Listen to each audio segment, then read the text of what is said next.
I am. I am the manna that came down from heaven. I am the bread of life. Whoever comes to me shall not hunger. Whoever believes in me shall never thirst. So he relates himself to this Old Testament story. Israelites are in the wilderness, and they're crying out, we're going to die, someone feed us. And God makes bread fall down from heaven, and they eat. And Jesus says, hey, you know that story?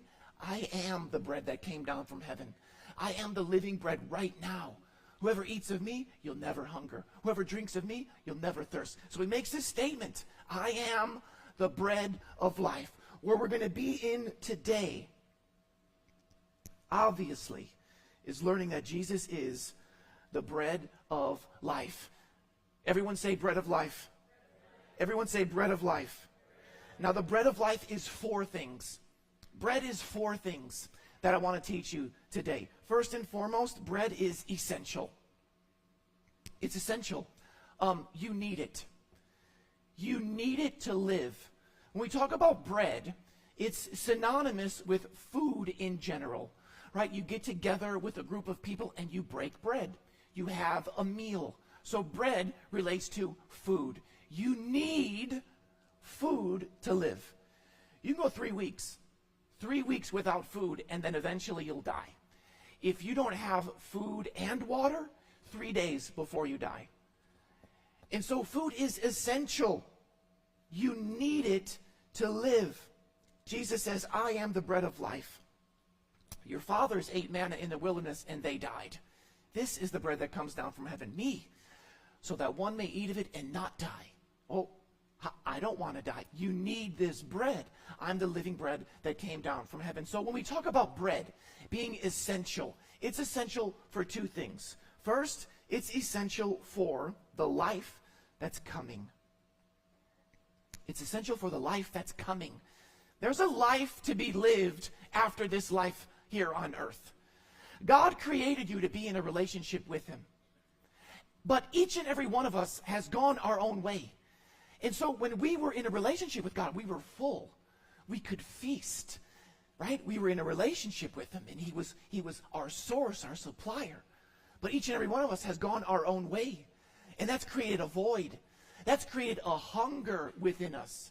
And what we do as humans is we search for things. Money, sex, drugs, followers, promotion, bigger family, bigger house, nicer car. We're trying to fill this void because we're hungry. And Jesus says, hey, you have an eternal hunger within you.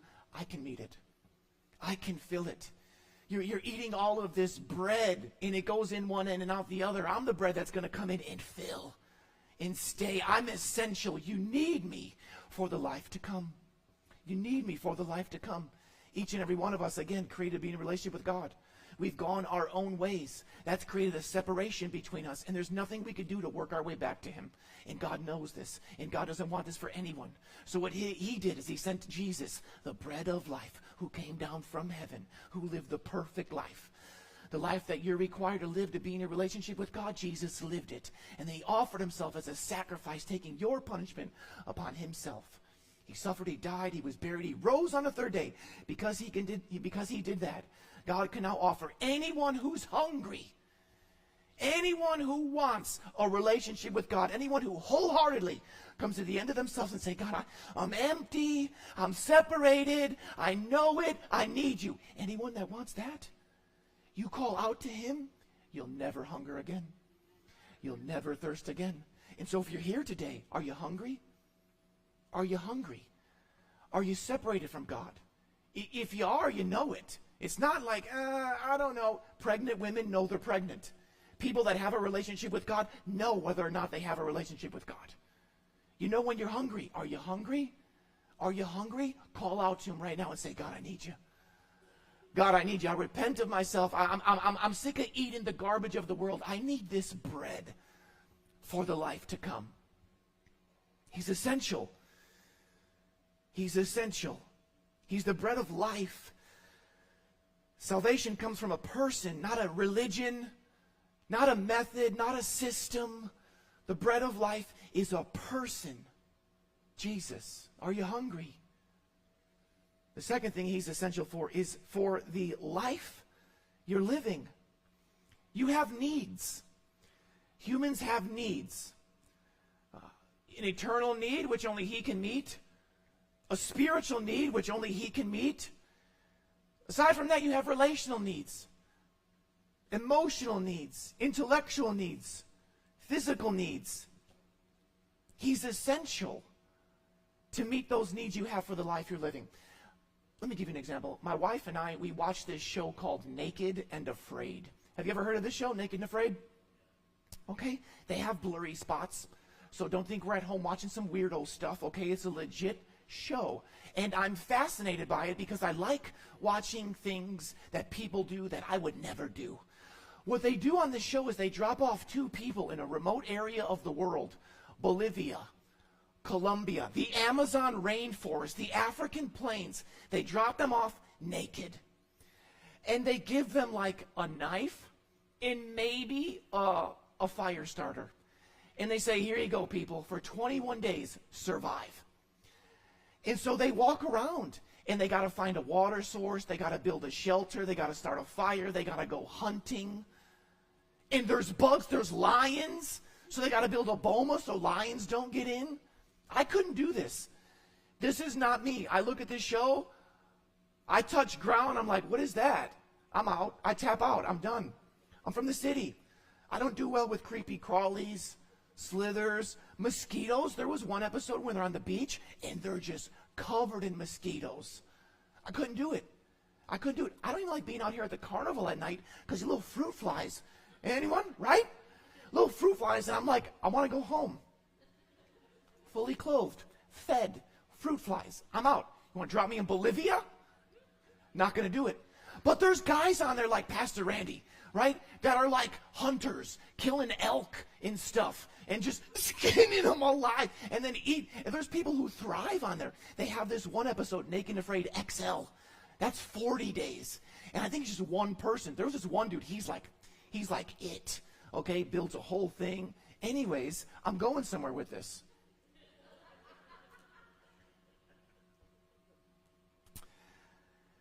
As time goes on, and these people aren't eating, you can tell they're malnourished, right? They're famine. Some of these people lose 30, 40 pounds in 21 days, because they're just not eating. They're eating like little bugs, and they're drinking water, but you can tell. And so when I talk about Jesus being essential for the life you're living, could you get by without him? Sure. Sure, you can get by without him, but we'll tell. You'll be malnourished. There won't be no real joy, no real peace, no real sense of purpose in your life. What happens as these people who are partners, two guys, two girls, whatever, as time goes on, they get this thing. I don't know if you ever heard of it. Hangry? You ever heard of being hangry? Where you're so hungry, you're angry. And what's coming out of you is just, and so now they're fighting with each other, and they should be helping each other. Ready for this one? I wonder how many of us are spiritually hangry. How many of us are spiritually hangry, where what's coming out of us is just toxic, negativity, criticism, anger, because we're not feasting on the bread of life? How many of us are spiritually hangry? What's coming out of you? Well, what's coming out of you is what goes in you. Are you taking in the bread of life? How many of us are spiritually hangry? What's your spiritual life look like? If we had this like machine right here, like an x-ray, and you come up here and we could see your spiritual life, what do you look like? Are you skin and bones? Are you malnourished? Are you deprived? Are you withering away? Are you dying? If we look at your spiritual life, what do you look like? Or are you one of these Pastor Randy guys on Naked and Afraid, just out there hunting, feasting on your own kill, building shelters, starting fires? What's your spiritual life look like? Are you hungry today? Are you hungry? I know a place where you can fill up. Jesus. Jesus is the bread of life. Everyone say bread of life. He's essential. You need him for the life to come. You need him for the life you're living. It's a need. Bread is a need. And this is what he's saying. I'm the bread of life. You need me. You need me. Your forefathers, yeah, they ate bread and they died. You need me. The second thing Jesus is experiential. Everyone say experiential. Experiential. You can experience him. This is what we're on a quest for.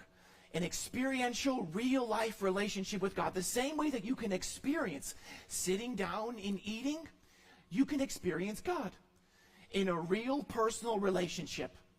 Not method, not system, not religion. He's not out there in space somewhere kind of just watching us do what we do. He wants to be involved. He wants to be intimate. He wants to be relational. You can experience. So he's saying, I'm the bread of life. You can experience me. You can experience me. The same way that you experience eating, you can experience Jesus. Has anyone ever heard of Texas de Brazil? Okay, he lied. Yeah. Fogo de Chão. Let me tell you what they are. Brazilian steakhouse. Okay, but listen, it's not. Are you okay? She just yelled something at me. Security. It's a Brazilian steakhouse. Listen to what it is. So you go there, they lay a napkin on your lap, for starters. Okay, everything is so clean. And then you get this little card. On one side of the card, it's red. On the other side of the card, it's green. Okay? If you turn your card green, these Brazilian steakhouse servers, they come up to you with skewers of high-end meats, okay? Sirloin, bacon-wrapped filet, chicken, lamb chops, that's my go-to, lamb chops, lamb sirloin, beef ribs, and they're just like bang, bang, and you're like, holy cow, they're just overwhelmed. Hey, bang, bang, boom, and they got this cheese, which is like amazing, like heavenly cheese. It's the best place I've ever eaten. It's like eating in heaven. And then you turn your car red, and they stop. It's an amazing experience, but you know what I have to do in order to experience that? I have to call and make reservations and get in the car and drive to Naperville and get out of the car and walk into the restaurant and then tell the lady, I'm here for these two, and then sit down and then get up if I want to go to this endless salad bar, and then I have to flip my card over, and then I have to tell the guy what meat I want, how I want it cooked, and then I have to cut it, and then I have to chew it. I'm trying to communicate with you. There's things that I have to do to experience this experience. And so when we talk about Jesus being experiential, there's things you have to do to experience him, namely your obedience. We came out of this Realities of God series. Your obedience leads to experience. So I wonder, when we ask you, are you experiencing Jesus? Is he experiential in your life? Could it be you're not experiencing him because you're not doing the things that he's called you to do to experience him? I can't sit at home and experience Texas de Brazil. I can't do that. I have to do things. What's God laid on your heart to do? Could it be that you are just one flip away, one card flip away from an experience with God? But it's going to take you actually turning over that card. Jesus is experiential. Everyone say experiential. The third thing is that he's communal. He's communal. He's to be shared. He's to be passed around. He's for anyone who wants him. Anyone who's hungry. So for the person here, you're like, man, this Jesus sounds good. I'd love to have him, but I did this. I've done too much of this. I'm currently struggling with this. He's for you. He's for anyone who's hungry. Anyone who's hungry who comes to me will never hunger again. He's communal. He's for anyone and everyone who wants him. And he's to be shared. Many people in here know my favorite Mexican restaurant in town. Lalo's. No, we're recording. No. No. Now you got me on Listen, I'm sure Lalo's, oh man, you got me. Burrito Loco. Burrito Loco. They have great al pastor. Oh man, I've tasted and seen that this restaurant is good. I've experienced it. And what do I do based on my experience? I share it. I tell people, you gotta go there. Jesus being communal. Have you experienced him? If you have, are you sharing him? Are you sharing him? Are you passing him around? You have the bread of life. You were hungry and you've taken of him and now you're fulfilled. There's people in your life who are dying of starvation. Are you sharing the bread of life? Are you passing it around? If we were to go to a third world country with endless portions of bread, okay? Picture this. We're in a third world country. We have endless portions of bread. There's people starving out there. What would your response be? Oh, hey, let's go. Everyone eats. Everyone eats, right? Everyone eats. People are spiritually dying in your life. We have the bread. What's our response? Gonna be kind of awkward if I say something. I don't really know if I want to have this conversation. I'm just going to keep this bread to myself. Is the bread in your life fresh or is it old and moldy? Do you know Jesus currently or do you know Jesus from 5-10 years ago?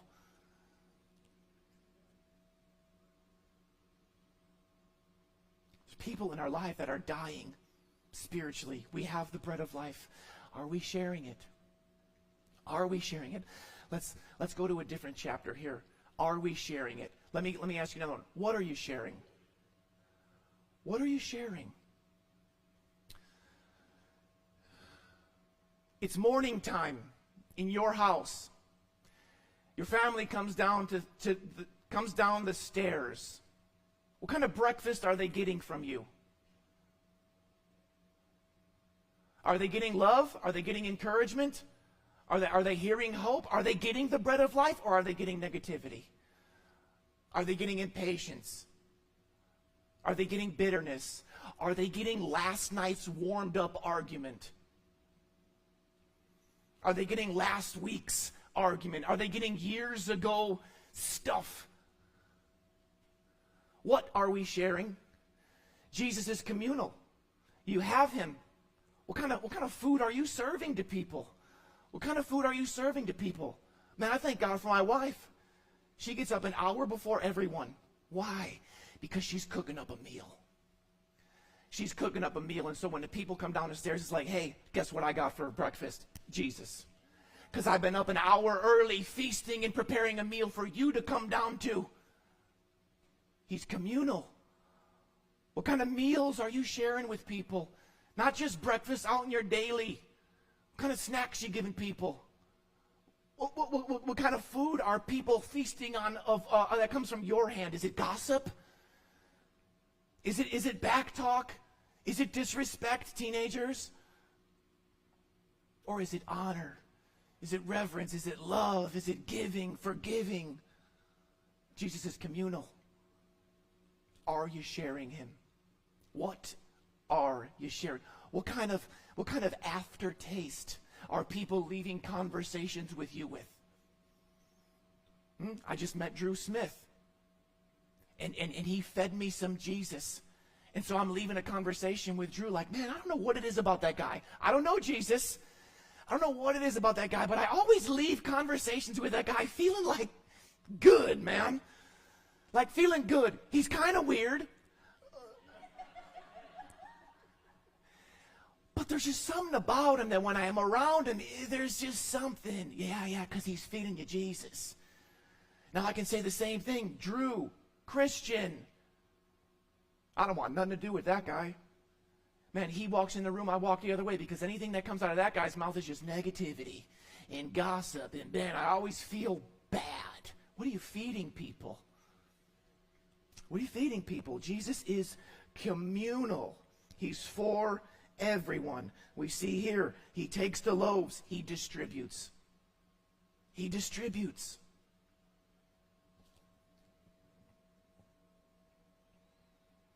The last thing Jesus is he's substantial. He's abundant. He's more than enough. He sustains. He's sufficient. He meets all your needs. Remember when we talked about the sufficiency of Christ in our First Things First series and how he meets all your needs? He meets all your needs because he is the I am. He's the self-sufficient one. He's the source. He doesn't need anyone to fill him up. The uncreated creator. He's substantial. He sustains. He fills abundantly. More than enough. He feeds these 15,000, and there's leftovers. 12 baskets left over. I'm the bread of life. Whoever, anyone who comes to me shall not hunger. You'll never hunger again. Why? Because there's endless portions. Whoever believes in me shall never thirst. Why? Endless. Are you hungry? Are you hungry?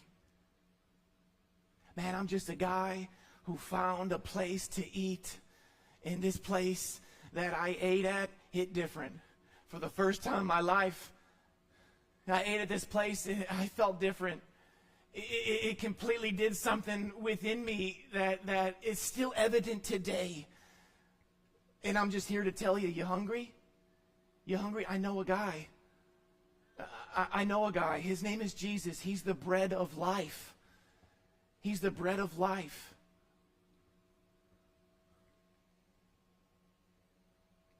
There's several different attributes that come out. Attributes, characteristics, traits of God that we see come out in these 7 I am statements.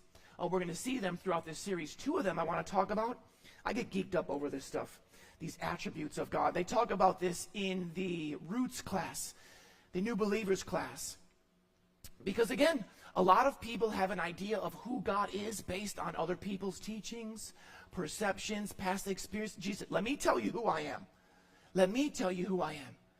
And so what we get from this is substantial is 2 attributes, his perfection and his beauty. His perfection and his beauty. Now, his perfection means that God completely possesses all excellent qualities and lacks no part of any qualities that would be desirable for him. This is a theological definition, so we're getting a little deep here. But what this means is, I don't need nothing. Anything that anyone could ever want, I have it all. I don't look at any one quality and say, I wish I had that, or I wish I had more of that. I am that. I don't need nothing. I am. I have everything. His beauty is the attribute of God whereby he is the sum of all desirable qualities. In other words, everyone is chasing after something in life. He's it. And man, if I just had this, if I had more money, this would bring me what? More security, right? More hope, more love. Man, if I just had this person or this job, I'd have this and this. And God's like, no, I'm it. I'm the sum of everything. I am who I am. I am who I am. Man, you talk about a name. And here Jesus is saying, I am. I am the bread of life. I'm essential, experiential, I'm communal, and I'm substantial. Is he substantial in your life? Is he substantial in your life, or is there something more you want? Is Jesus plus nothing? Is Jesus substantial? Is he your source of joy? Is he who you go to for strength, for comfort, for satisfaction? Or are you searching somewhere else? And so if you're searching for somewhere else, why is that not working? Well, I'll tell you why it's not working. Because it's not working. It's not going to work. Jesus is the bread of life. There's only one bread of life. I am. I am the bread of life. I'm it. Are you hungry? Are you hungry today? If you are, I know a guy. I know a guy. If you're hungry, I know a guy. It's Jesus. He's the bread of life. It's great information. It's good stuff. What do? I'm hungry. I'm hungry. And I hear you, preacher. I want this Jesus guy. What do I got to do? I'll tell you what to do. Here, there's 4 things. Number 1, come to him. If you're hungry, what do? Well, you go somewhere. You go to Burrito Loco. You go to a refrigerator. You go to the cupboard. You go somewhere to eat. You hungry? You want Jesus? Go to him.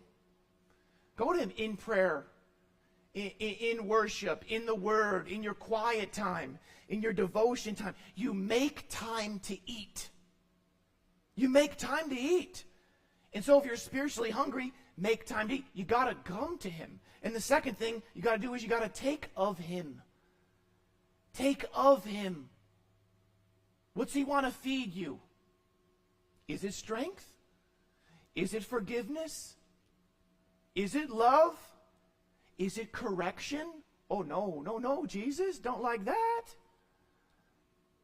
What Jesus has to offer you is the best thing for you. My wife, she does this organic stuff. Now me, I was raised on red dye 40 or whatever we're staying away from nowadays, and I'm perfectly fine. No, I just got the chills. That's what happens every once in a while. I'm from the generation of garden hose, drinking water, metal playgrounds in the summer that skinned yourself alive. Parents say, go out, don't come home till the street lights are on. I'm from the generation where you made a collect call, but you didn't really talk. You just said, Mom, it's me, I'm good. And you hung up because you didn't want to pay, right? That's me. And I'm fine. And my wife is a cleaner for the kids, right? She wants us to eat clean. And I'm going somewhere with this again. What Jesus has to offer you is the best thing for you. What my wife has to offer me when we eat is the best thing for me. But I tend to want this garbage stuff. So when you come to Jesus and we talk about taking of him, what he's going to give you is the best thing for you, even though you don't like it. I don't like this organic stuff. Give me more sugar. Give me more dye. Right? Give me more of that stuff. Give me some Red Bull. No, that stuff's bad for you. Well, that's what I want. Well, are you really hungry? Are you really hungry? My kids, if you know this, you make them a meal. And I want that. You just ate it yesterday. It's the same thing. You loved it yesterday. I don't like that. You do. You ate it yesterday. If you don't want to eat it, you must not really be hungry. Which again, I'm from the generation where parents made you dinner. You don't like it, you don't eat. You don't eat. There's a lot of times I didn't eat. If you come to Jesus and you say you're hungry and he offers you something and you don't take of him, well, then you're not really hungry. And if you're not really hungry, who else, what else, where else are you going to meet that need? Because I'm willing to suggest the reason you feel the way you feel, the reason maybe things are the way they are in your life is because you're eating someone else's food. And it's not prepared for you. You hungry? You come to him. You take of him. You live for him. You live. This bread brings life. And life brings movement. Life brings action. Life brings obedience. And so when we talk about living for him, you come to him, you take of him, you do. You do what he says to do. Hey, this is what I have for you right here. You're hungry? Yeah, I do. I want you take of it. And that taking of it, then you experience. He is the bread of life. He is the bread of life. And so I wonder again, how many of us, yeah, I love it, good message. I come to him.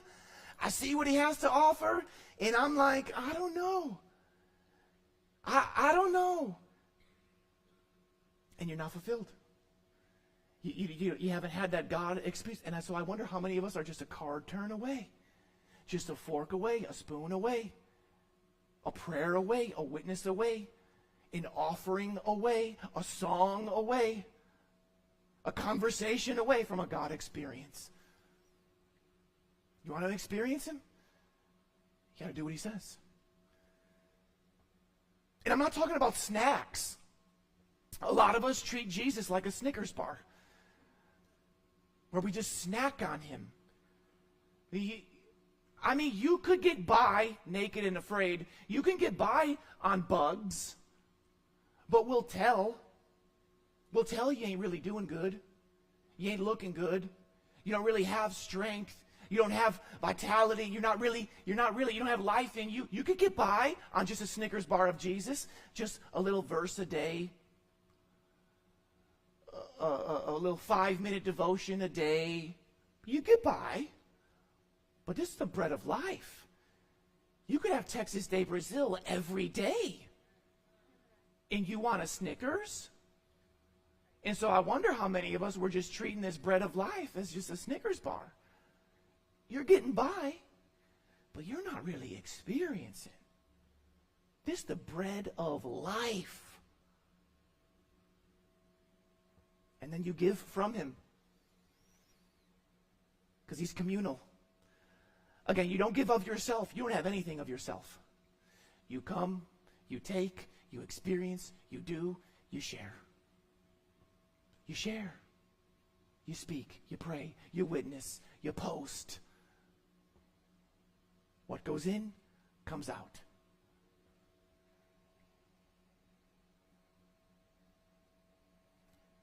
At this time, I want to invite our worship team up. I want to ask that our lights come down.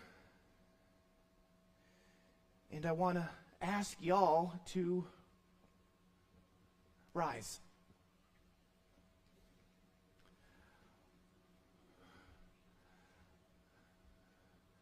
Well, the balcony lights are on sliders. You just slide them down.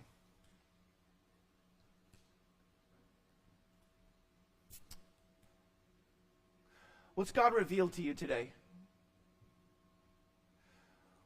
What's God revealed to you today?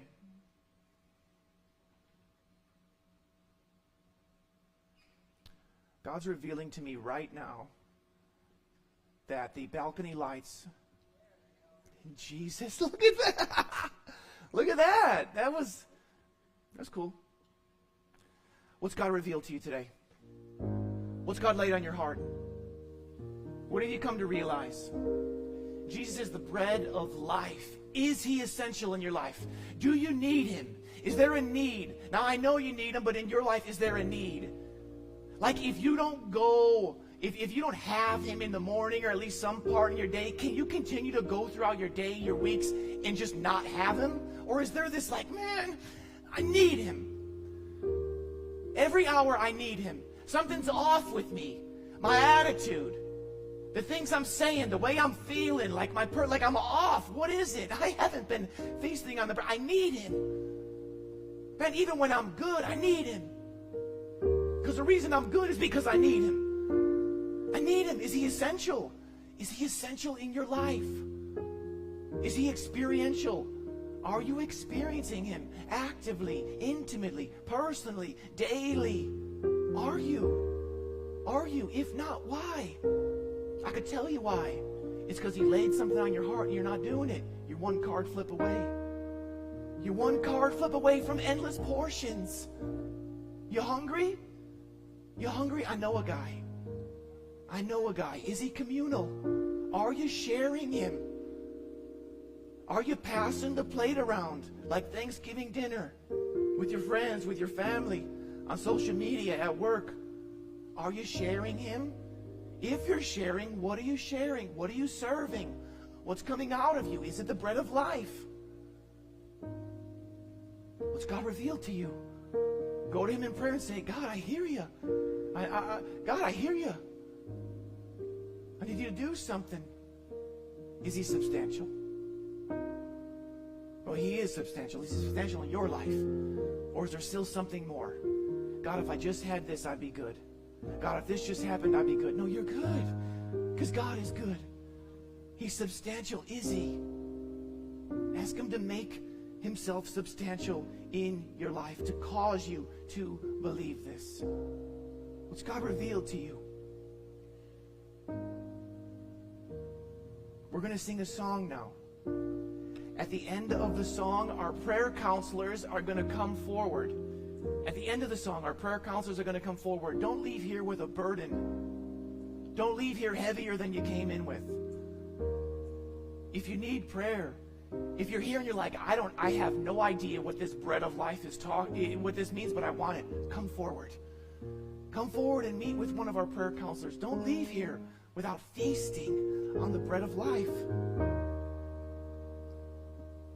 Jesus is the bread of life. Everyone say bread of life. Bread of life. One card flip away. You want to experience God? You want to experience God? Sing. Sing. That's your card flip away. That's your card flip. It takes nothing. It's an opportunity to experience. You hungry? You want to experience God? Man, worship is the most powerful thing we could do. It's a powerful thing we do. And God is so amazing that He meets us in our worship of Him and fills us. You want to taste the bread? You want to taste it? You want to taste it? Sing. If you've never sung, it's a baby step. It's a baby step. Sing. If you sing before, raise your hands. If you sing and sing louder, it's a card flip. Are you hungry? We'll see. We'll see how hungry you are. Amen?